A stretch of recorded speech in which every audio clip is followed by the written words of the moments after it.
mai, haere mai, and welcome to Cult Chat, the podcast where we talk about coercion, control, and all things cultish. I'm Dr. Caroline Ansley. I'm a medical doctor. As a child, I lived at the Centrepoint community, a notorious cult in New Zealand, and now I run a website that advocates for the former children of the community. I'm Liz Gregory, and I run the Glory of Our Leavers Support Trust, and I'm privileged to walk alongside people after leaving this group as they embark on their new lives. And I'm Lindy Jacob. I'm a former member of the Exclusive Brethren, and I'm part of the Olive Leaf Network, a new initiative in Aotearoa to support leavers of high demand religious groups. Come with us as we unpack the cult playbook. We'll be talking to experts and leavers of coercively controlling groups, and we will call for Kiwis to cult-proof their lives. Come with us as we traverse the cultiverse.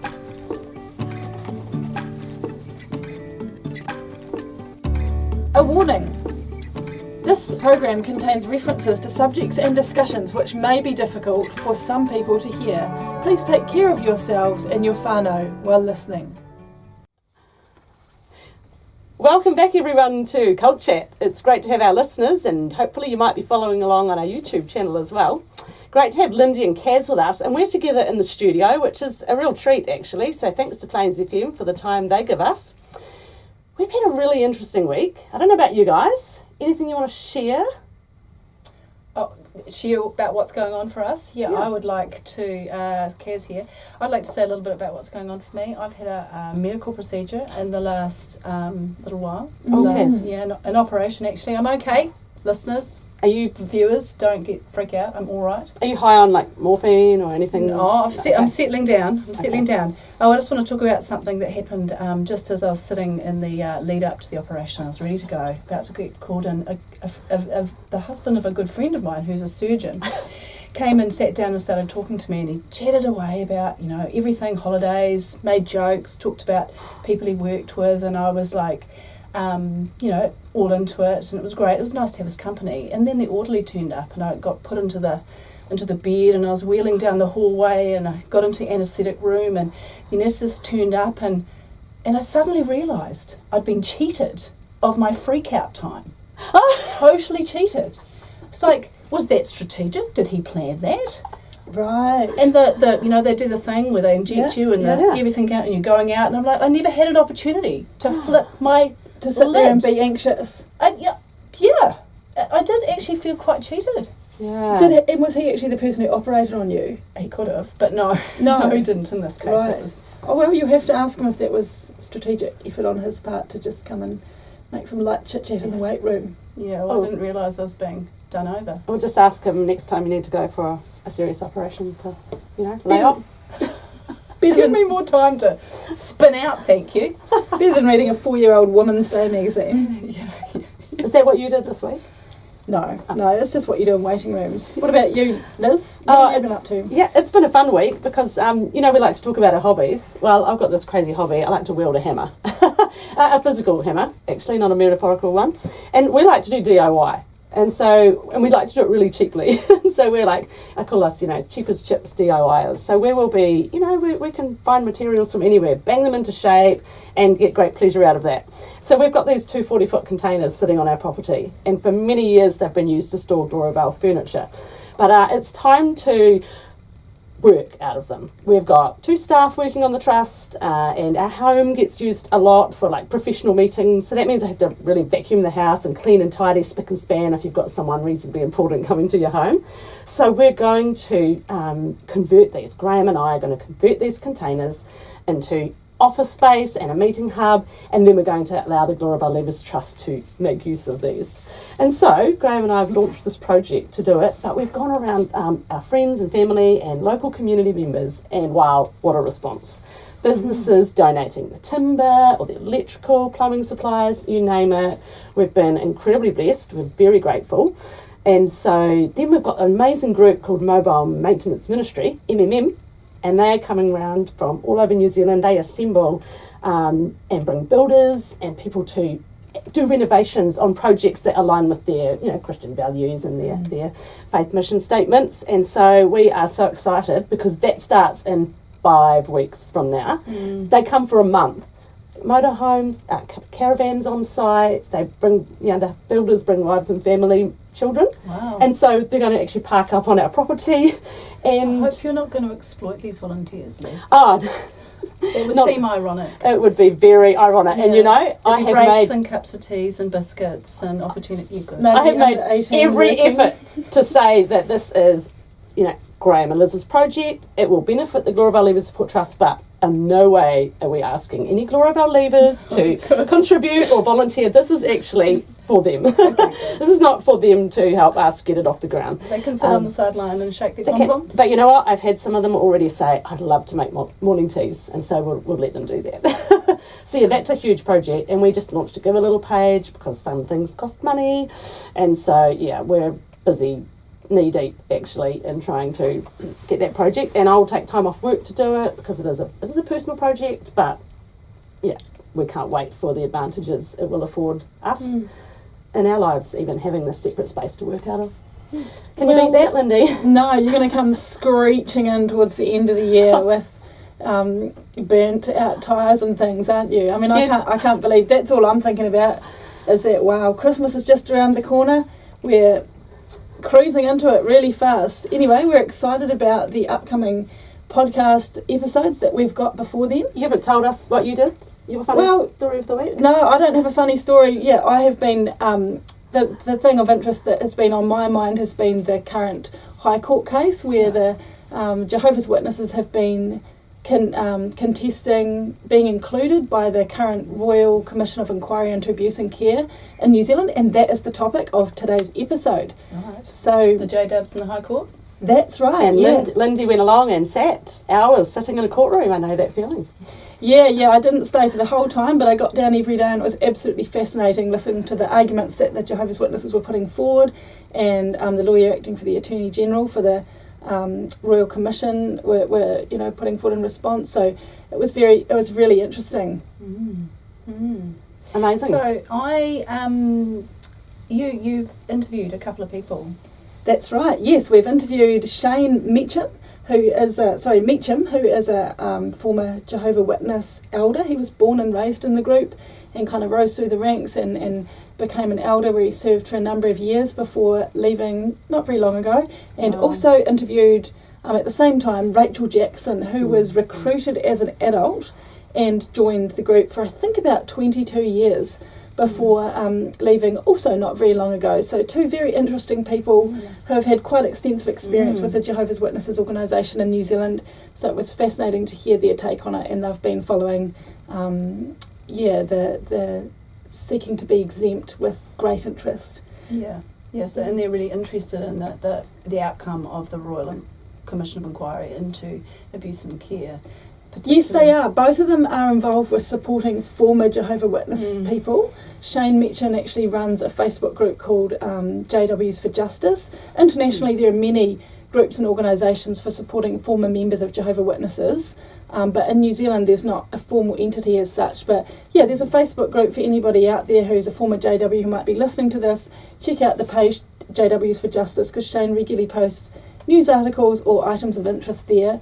And Rachael also is personally involved with supporting former members, and both of them kind of keep an eye on what's happening internationally, because internationally the Jehovah's Witnesses are a huge organisation with hundreds, possibly thousands of financial and legal entities associated with them. I think there's about 8 million of them internationally, so they're a really, really big organisation. And whether they're a cult or not is for the listener to decide, but there are certainly some really high control elements that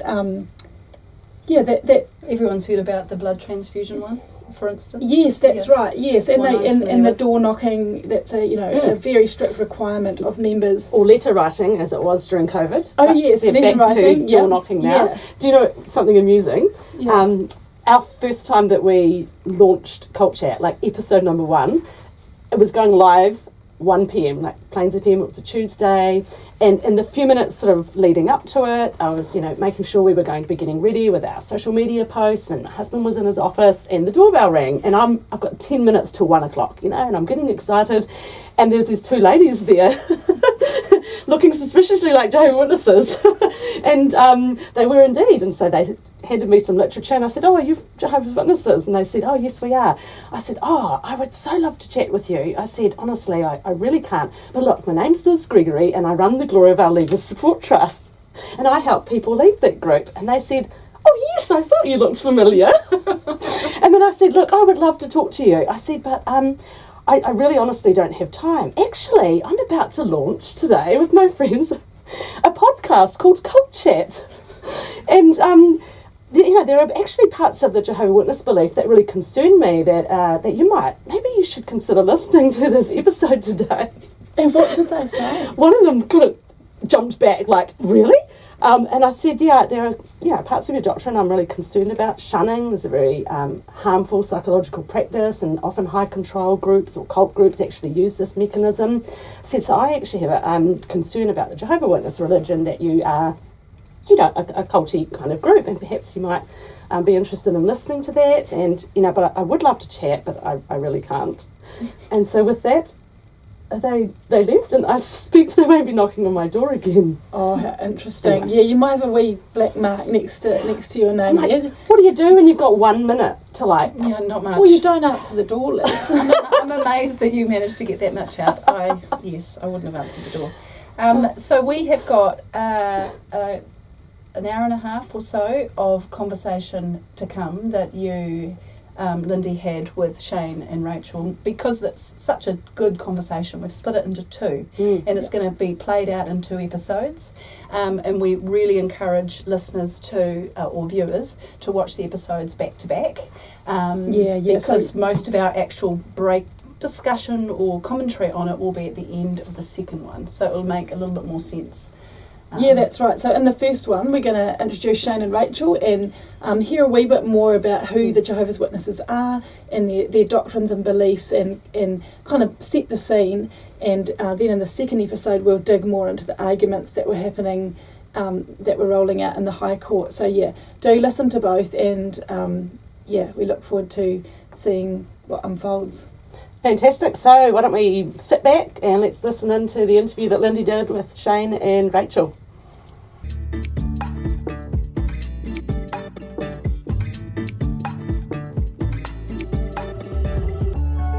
A very warm welcome today to Shayne and to Rachel, who are former Jehovah's Witnesses. Shayne and Rachel are joining me today to have a discussion about what has been happening lately between the Royal Commission of Inquiry into Abuse in Care that has been underway in New Zealand for a few years, and the Jehovah's Witness Congregation of New Zealand. The Jehovah's Witnesses have been contesting the Royal Commission's definition of care and appealing to be removed from being investigated by the Royal Commission. So Shayne and Rachel join me today to discuss exactly what is going on here and to report back on what we observed during the High Court hearing that took place. So Shayne, Rachel, welcome. How are you doing today? Very well, thank you. Pretty good. Brain's a bit fried. Are you talking about being down at the High Court for several days? Yes, been in the High Court trying to absorb and digest everything that was said there. It was a bit of a learning curve for me. Yes, it was. I also went down, I wasn't there for the whole lot of it, but went down for a few hours every day. And it was deeply fascinating. But yes, I admit that a lot of it was, new learning for me as well. But hey, I'm excited to have this chat. I've finally managed to get a very noisy bumblebee out of my room. Yeah, it was trying to make its way into the podcast, I think, providing a really loud background noise that I didn't want. It's a real busybody. It was a busybody. Perhaps it was a drone. A busybody. A busybody, yes. Right, so I've given a quick overview of where we're going to go in today's episode, and it's looking like this will actually roll into 2 episodes, so we'll see how we go, because there's just so much here to talk about. First off, Shayne and Rachel, can you give me a quick overview of why you're interested in this particular case before the courts currently, and what kind of your involvement has been? Go for it, Rachel. Okay, well, I was a Jehovah's Witness for 22 years. I joined the religion as an adult and left 10 years ago. And of course, it wasn't until I left that I discovered some of the more unsavoury aspects of the organisation and the way it handles child sexual abuse is one of those things. So I've been very interested in the progress that the Royal Commission has been making, and am looking forward to the findings it makes on the Jehovah's Witnesses. So, and I'm here to support those survivors of abuse in the religion as well, as is Shayne. Right. Thanks, Rachel. And Shayne, what about you? I was born in. So at the age of 4 days old, I went to my first meeting. My father always encouraged me to reach out, do what a good little J-Dub boy's meant to do. So I did all the pioneering. That's the door knocking, for those who don't know what that's about. Then I became a ministerial servant, which is basically a helper to help the body out. And then I became an elder. So for the first 42 years of my life, I was a Jehovah's Witness male doing the things that I thought were right, and that's basically all I ever knew when it came to life, J-Dub lifestyle. My interest in that is, as an elder, I thought I knew their policy. You get the Shepherd the Flock of God book, and in there it tells you how to handle things. And to me, at the time, it sounded all very logical until I realized, oh, it's not actually that logical, and it's very unfair, breaking the law in many cases, because they do not go here in New Zealand. There's no mandatory reporting, and so they can cover things up. And as an elder, I never dealt with any child abuse or things like that, and I thought they always did what was right.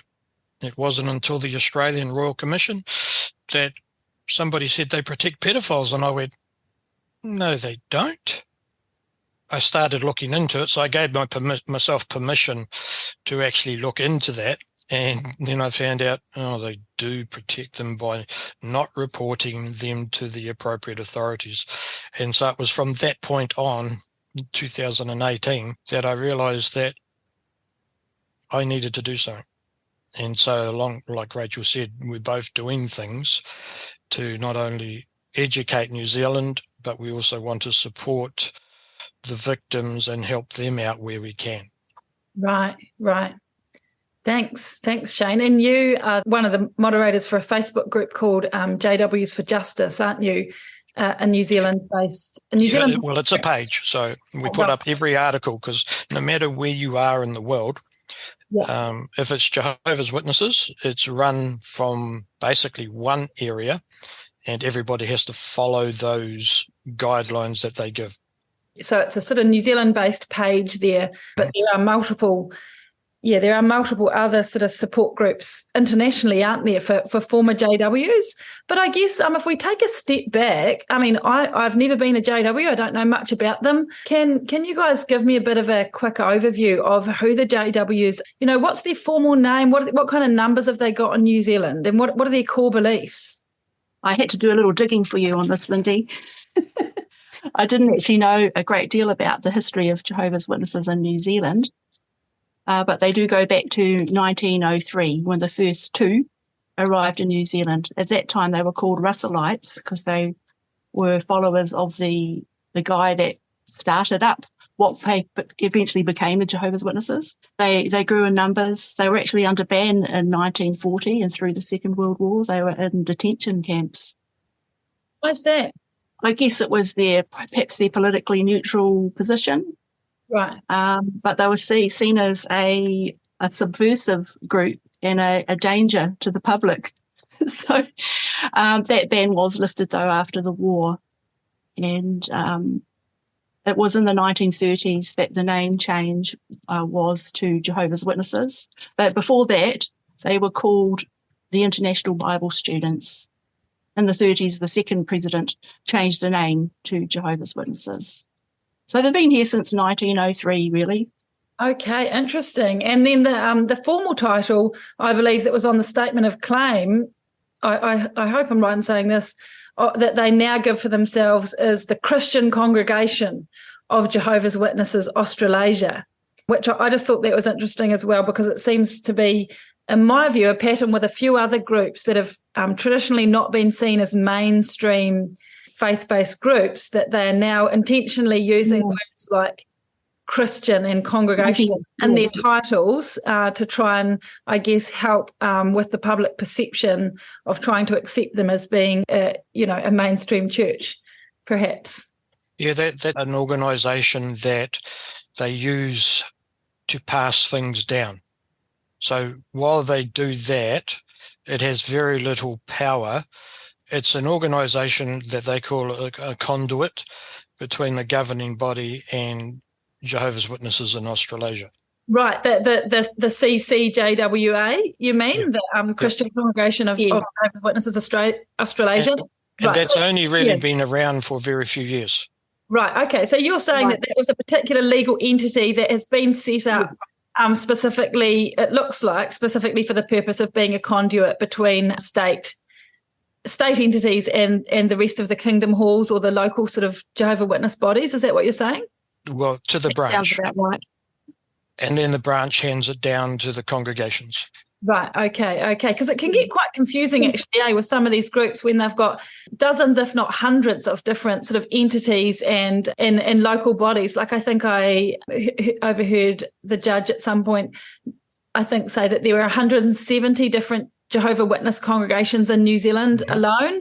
And that's congregations, and there's additional kind of financial or other legal entities associated with them. Correct. The average Jehovah's Witness wouldn't identify themselves as being of the Christian congregation of Jehovah's Witness.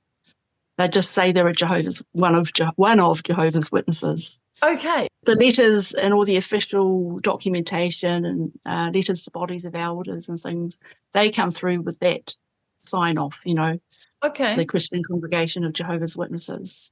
And to be honest, when they have all these organisations, like Rachel said, J-dubs do not understand it, because everything to confuse, it appears around the world, to confuse government, like the Commission, and that they call everything Jehovah's Witnesses. But if there's a need, they can then say, well, that's not in our area of expertise. You've got to go to this one. So with regards to the Royal Commission, they actually wrote a letter to the Association of Jehovah's Witnesses New Zealand. The Royal Commission wrote to the Association of Jehovah's Witnesses, okay. Which is another organisation. Terence O'Brien, according to the court documents, then said, well, it might pay to write to CCJW Australasia. Right, okay. So trying to find which entity to connect to or to approach is tricky. Right. And then the J-dubs are known as well for various entities under names like Watchtower, aren't they? Which is, I believe, their publication arm that is responsible for their publications. And Watchtower can be broken into two different things. Watchtower, two different words. Okay. Watchtower, one word. Okay. And they are all different entities within the organisation. Okay, wow, that sounds confusing. Like around the world, when Salkin Law Firm is doing things, he has to include anywhere up to 100 different entities to try and cover all the things that he needs to when dealing with the Jehovah's Witnesses. That's quite obfuscating. Can you tell me at a local level, like for a just a local ordinary Joe or Jane Jehovah's Witness, what's the kind of leadership structure like in their local hall? Like coming down, coming away from the kind of financial and legal entities. Yeah, I've heard the term elder used and ministerial servants used. Like, what's the kind of local hierarchical structure in a local kingdom hall? In the local kingdom hall, it is elder, ministerial servant, J-dub. Above that, around New Zealand and every other nation where Jehovah's Witnesses are, there's a thing what they call a circuit overseer. A circuit overseer, okay. Yeah, so like our country here is broken into circuits. Okay. I don't know what the makeup of it is now, but when I was part of Circuit 3, and there was 3A, 3B, and 3C. So in that particular circuit at the time, it basically ran from Napier down to Pahiatua. There was Masterton into Wellington, parts of Wellington, and then from Wellington up the coast to around Levin. Now, each circuit had between 8 or 9 and the circuit overseer twice a year would visit. The circuit structure has changed. They still have the circuit overseer going a number of times each year to visit each congregation to make sure everything is being followed. Did I hear something in the court being referred to as a judicial committee or something like that? Rachel's been part of one of those. Maybe she can tell you. We've been on both sides of it, haven't we, Shayne? Yeah. Yeah, I was invited to and they call it an invitation, to a judicial committee meeting where I met with 3 elders, basically there to assess my repentance over what they considered sin on my part. So are they local leaders from your local Kingdom Hall? Does each Kingdom Hall have a judicial committee? The judicial committee can be made of any of the elders in the congregation. I'm not sure how they determine who it is. Maybe it's the body of elders decide who is going to be on it. I'll just help you with that. Yeah, I was on a number of them. So what happens is the body elders do meet. Some are more qualified in their eyes, as in experience. Then they work out who's going to be on the committee. Some need to be a little bit transparent and say, look, I can't do that because of this reason or that reason, whether it's a family member or whether it's a close business associate, things like that. So they will sit down, and hopefully in the congregation, they will have enough elders to form a judicial committee. Now, sometimes if they don't have enough elders, you can contact the circuit overseer, and the circuit overseer will then appoint somebody to come into the congregation to help out on that judicial committee. Right, okay. And their role is to help shepherd the flock and to take care of situations where there's been immorality, or what's the role of the judicial committee? The judicial committee is only designed to deal with, say, we'll use Rachael as an example, to deal with her sinful attitudes or actions. The judicial committee doesn't exist until something in their eyes has happened within the congregation. Okay, so it's always put together in response to a certain situation. Correct. Okay, thanks for clearing that up. And I've got one more question just about kind of help us grasp who the J-dubs are. Is what are 2 or 3 of their kind of core beliefs or things that they're known for? I mean, the one that, everyone knows is, of course, the door knocking practice that they have. But to be honest with you, is that just plain old recruitment or in evangelism, or is there more to it? But yeah, what other things are they known for? Well, most people do know about the door knocking, like you said. And yes, it is a recruitment drive.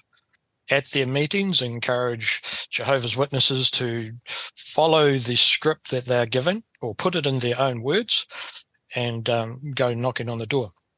So that's definitely one of the major things most people have known. Sometimes they might have heard of the Watchtower magazine. That's some of their publications that they use. Depending on what field you're in, if you're in the hospital or medical, blood is a big thing that they are known for. I should say the no blood policy. That has changed over the years. And sometimes they're allowed to do certain things with it, fractions, things like that. So, yeah, the no blood is something that they are definitely well known for. That means no blood transfusions, is that right? That for them they believe it's like immoral or it's against the will of God to take someone else's blood into your system, even if it would cause death without it. Is that right? Yeah, they see it as a disrespect for life, the life that Jesus Christ gave to save them.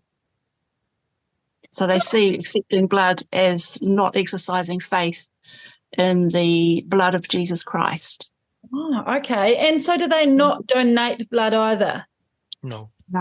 Okay. And I presume that's the same for organ transplants? That's changed over the years. At one time, it was like cannibalism. And then a few years later, they go and change it, and then it's acceptable. And then it's flip-flopped a number of different times where it's acceptable. Yeah. Then it's not. And then it's a personal choice. Depending on what period in history would depend on the answer to that. Right. Okay. Interesting. Okay. A number of their teachings have flip-flopped over the years. What's been exciting this past month is they've just made a major doctrinal change. Okay. What's that?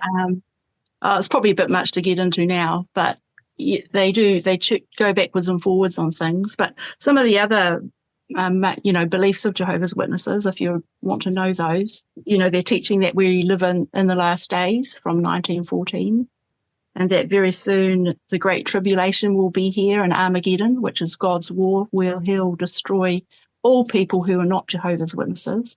Yeah, it's pretty big. And that faithful Jehovah's Witnesses will survive that destruction and live on a paradise earth. They believe that only 144,000 people go to heaven to be part of a heavenly government, and all the rest of faithful Jehovah's Witnesses will remain on the earth, which will be restored to a paradise. So they don't believe that Jesus is God. They believe he is God's son, that Jesus is like the primary witness to Jehovah, and they follow his example as witnesses of Jehovah. Their term for God rather than a term for Jesus. They refer to Jesus. Jesus is separate from Jehovah. Okay, got you. And so Jehovah is their term for like the ultimate deity, the ultimate being, God. Yes. Okay. Yes. Yahweh. Okay, but that's not Jesus. Oh, so they don't believe Jesus is divine the way most other Christians hold to. Well, they don't believe he's deity. They will say that he's divine in the sense that he's something special. Yeah, not part of a trinity, and he's not deity. He's not God. He's not of the substance of God. He's inferior to God. Homoousian is the theological term. Yeah, okay, fascinating. And anything else there, Rachel? Any other key beliefs?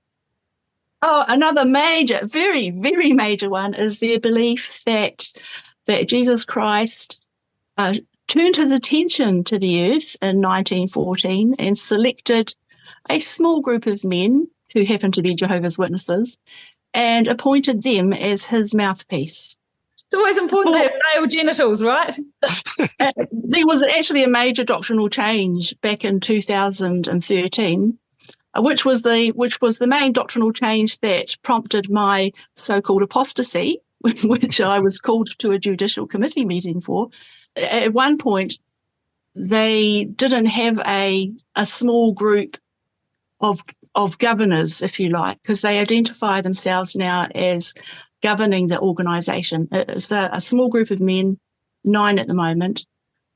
Prior to 2013, they said that the entire group of 144,000, or those that were still alive on the earth, were responsible for feeding spiritual food to the rest of Jehovah's Witnesses who would get to live forever on the earth. But in 2013, they consolidated the power down to the small number of men on the governing body. At that time, it was 8. And at the moment it's 9. So 9 men govern the entire worldwide congregation of Jehovah's Witnesses. Right, and you're saying that for you were unhappy with that. You felt that was... Oh, absolutely, as were lots of people, and I think they lost a lot of members because of that. What about their shunning? Because they're known for shunning. Can you tell us a little bit about what shunning is? How could we not mention that? Shunning is probably the most destructive and abusive practice that Jehovah's Witnesses carry out. It affects every single Jehovah's Witness because whether they, most Jehovah's Witnesses, probably every Jehovah's Witness is having to shun at least one person, and many of them are shunning one or multiple people from their own family. And the shunning is very harsh, it's very strict. There are numerous instructions in the literature and on the website saying that when someone is disfellowshipped or disassociated, which means they've resigned from the organisation, that they should not even be contacted by email, social media, phone calls, any contact whatsoever, unless it's something like a death in the family, then they may have minimal contact. So it's very, very harsh, very cruel, and a lot of the young people find themselves in this position as well. Many teenagers get disfellowshipped and then shunned and abandoned by their families. So what Yep. kinds of things might make a person worthy of being shunned in the eyes of a Jehovah's Witness? Like, how does this I happen? think Shayne could answer that because he was an elder. Basically anything that goes against their beliefs. If you do something wrong that is scripturally wrong in their eyes, you get disfellowshipped, you're gone. I'm just trying to think of a number of examples. Smoking, yep. Gambling. Yep. Just What- about anything. What that Sexual they- immorality is the number one, isn't it, Shayne? Yeah, definitely.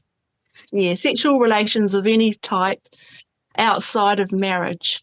Even for a time, it was frowned upon for certain types of sexual relations between married couples. That was also grounds for disfellowshipping. Wow. I think they've relaxed a little bit on that, and that they don't want to know so much, I think. You go back a few Yeah. years and they never had shunning. So in 1947, in the Awake magazine of January, they said, and they badmouthed the Catholic Church because what they said in that magazine was it was unchristian to excommunicate. Okay. 1952 comes along, Crazy. and then they go, well, we're going to start doing disfellowshipping. Oh, so the disfellowshipping is actually relatively new. It's only like 80 years old type of thing. Yeah. And then while that was reasonable, sort of, it comes into 1982, and then they made another change where if you were to talk to a Jehovah's Witness, you could be in trouble, whereas before it was sort of more like a personal choice. 1982, they strict up on, if that's the right word, or made it more stricter.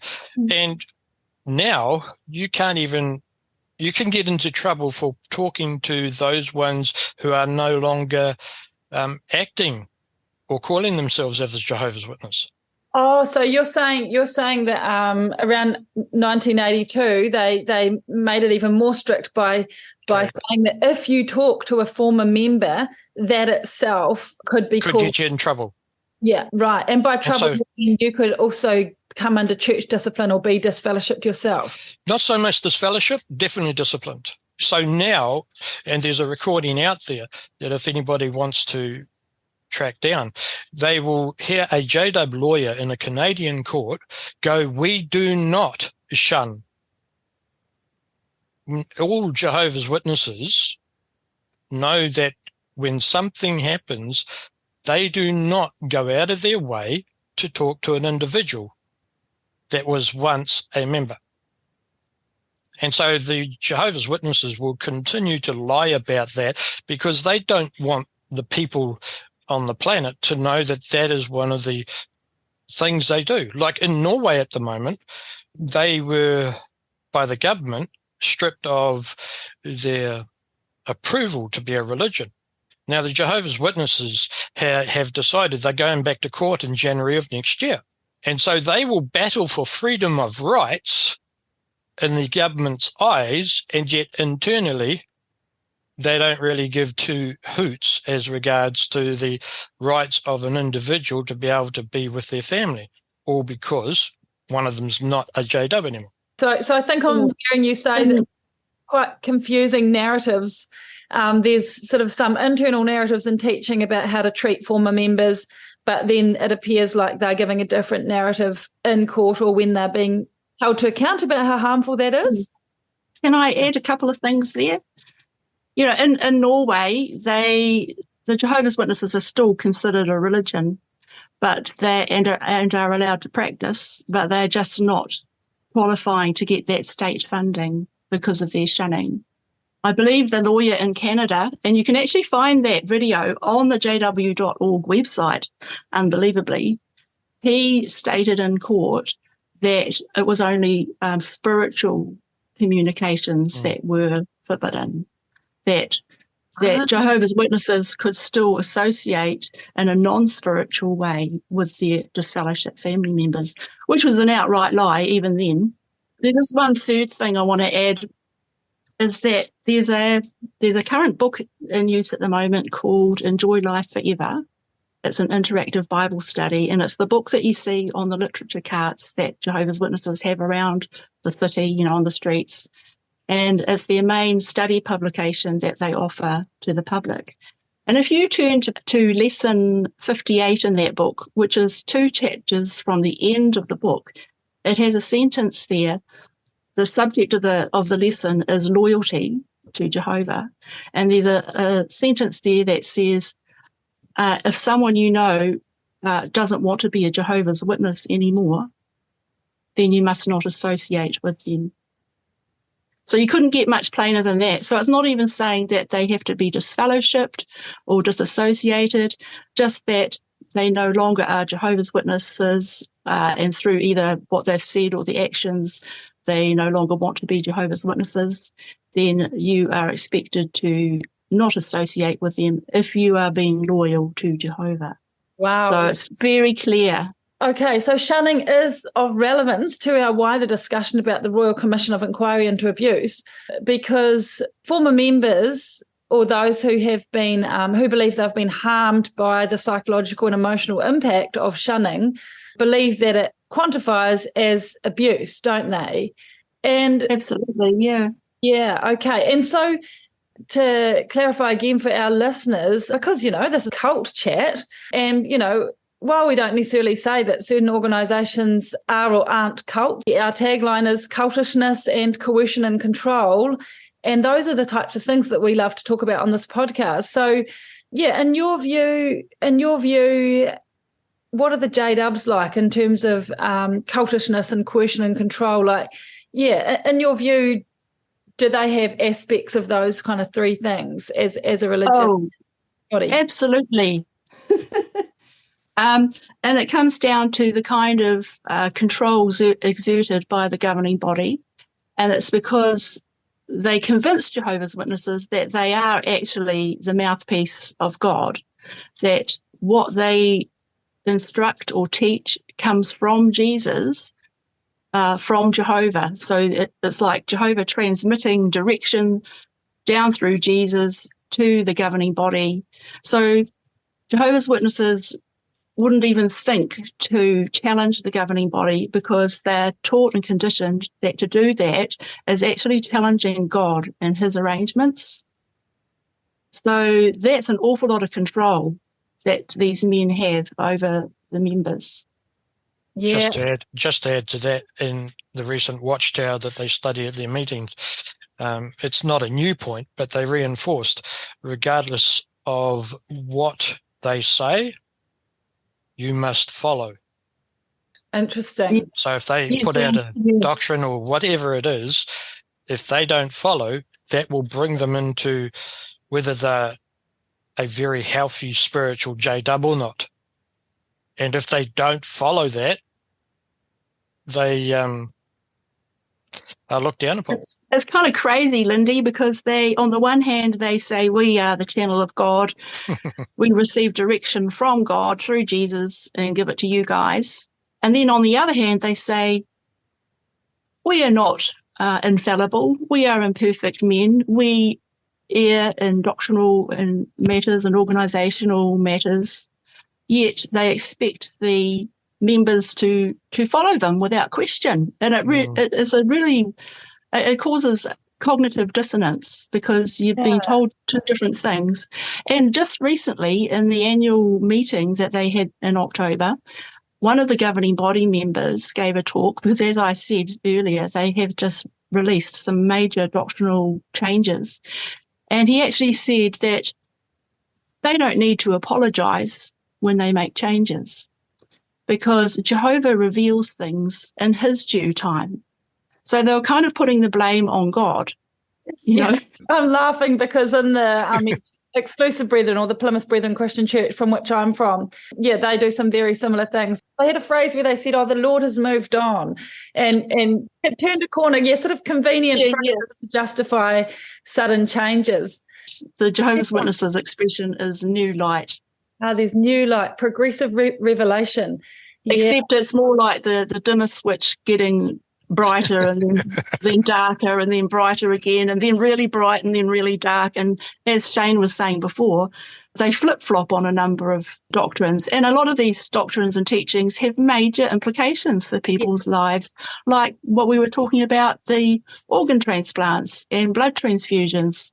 Today, Jehovah's Witnesses are able to accept some fractions, but in the past, they were forbidden from accepting blood fractions and people died. Wow. And now they are allowed to have those. It's a conscience matter. So people's lives are affected.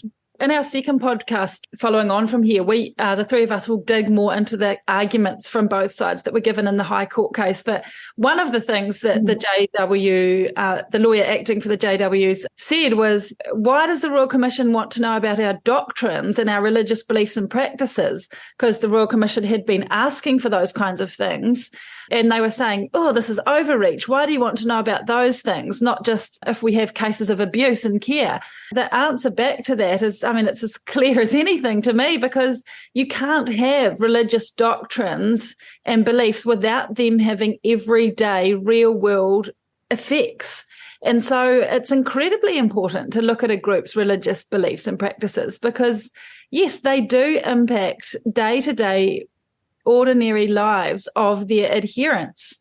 So, yeah, it's nonsense to argue that questioning and investigating a group's religious practices is outside of the scope of a government's interests. Wow. And I mean, there's so many other things there that we'll talk about, but that, you know, are jumping into my mind as you talk. Like, I remember that it was questions of undue influence were discussed, and whether elders or people in positions of influence in religious entities can have undue influence or not, and questions of whether a religious entity can be held to have vicarious liability for something that an elder or a representative of the group did to somebody else. And another thing I thought was really interesting was they talked about I think it was a case that had set a bit of a precedent in the UK. I believe it was 2015, called the Loughborough in Loughborough, but a woman who was abused by a JW elder, and she was a child. The JW entity was held to have vicarious liability for her care. And I believe in that case, this is what they discussed last week in the High Court here in Wellington. They brought up that the lawyer advocating for the Royal Commission said that the relationship in these religious entities between a religious leader and a congregant member is closer than that of an employee and an employer. Yep. Which I would agree with that. Totally. Yeah, it's very relevant, isn't it? I totally agree that because it was the same in the group that I was from, and I've seen it in other religious organisations, is that, when you get a religious entity that has a pervasive influence in every single area of a congregant's life, whether or not there's a formal relationship of care set up, like whether or not, there's been a contract that's been signed, or it doesn't matter, because it doesn't need a contract to be signed for there to be this incredibly high level of power and influence and trust and vulnerability. So, we'll go into this next. I think you've expressed that very well, Lindy. Yeah. Because the JW, their key argument was saying that, the Royal Commission is only, or should only be, about people who are taken into care or placed into care in a kind of formal institutional sense. And they were trying to argue and say, that pastoral care and spiritual care should not be investigated. But the judge said, at one point, I've got a note here, the judge kind of came back at them and said, isn't it a real question here that how pervasive is the reach of the church into the lives of its congregants? I enjoyed how the judge spoke quite a bit about the assumed responsibility of care. Like the Jehovah's Witnesses denied that they assumed responsibility of care. Yeah. And the judge pretty much pointed out, it doesn't matter what you say if you haven't assumed it, but if the relationship is there, if that trust relationship is there, then there is care. The Jehovah's Witnesses did not appreciate hearing that. Yes. And they don't agree with it. Yes, they don't agree with it, yeah. That's really helpful for setting the scene of who the JWs are, what are some of their core doctrines, and what kind of level of influence and arguably control they have over the lives of their members. So thank you both for setting the scene of that there. So to our listeners, join us for the second podcast to follow on from this one, where we will discuss what happened in the High Court as the Jehovah's Witnesses sought to be exempted from the Royal Commission of Inquiry. We will discuss in brief what the Royal Commission of Inquiry is seeking to do and what Minute 16 is all about, which is the key minute that is being contested. And we will lay out in brief some of the key arguments used by the Jehovah's Witnesses. And I am really excited to discuss this because I think it's got much wider ramifications than just the interests of the JW is at stake. And the judge and the lawyer acting for the Attorney General said similar things many times. They said this will have far-reaching impacts and consequences for other faith-based groups, not just for the JWs. So I reckon it's definitely something of public interest and asks really interesting questions around what is the relationship between state and religious bodies. Thank you for joining us today, and let's chat again soon. If anything in today's episode was difficult or upsetting for you and you would like to talk to somebody, we encourage our New Zealand listeners to free call or text 1737 for support from a trained counsellor. Or you might like to visit the resources section of the Olive Leaf Network website, where you can find a range of organisations and resources that might be able to support you. We would also like to remind you that the views and thoughts and opinions that have been expressed in this program are the speakers alone, and Cult Chat does not necessarily endorse or share them.